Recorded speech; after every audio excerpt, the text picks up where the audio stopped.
Góðan daginn and welcome to the Iceland Food Centre.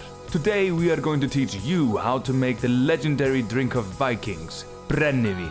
We will turn this into this. But what's that, 1935? It may not have been with us since the Vikings, but it sure puts hair on women's chests.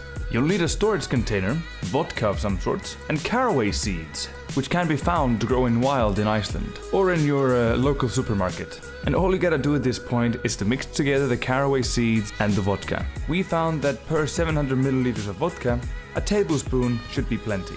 Seal it in an airtight container and let it rest for 3 days at least. And you will have this, a golden drink of gods. Now before enjoying, you must sieve out the caraway seeds. I am just using a metal coffee filter, but you can use a paper filter or just any fine sieve really. Next up, decant it back into your vodka bottle. You might want to use a funnel, otherwise you'll make a mess of it like I did.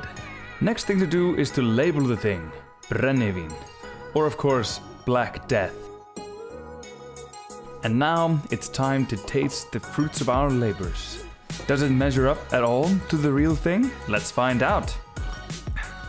Well, I'll be damned.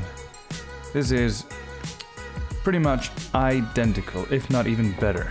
So there we have it, Icelandic Brennivín in your own home.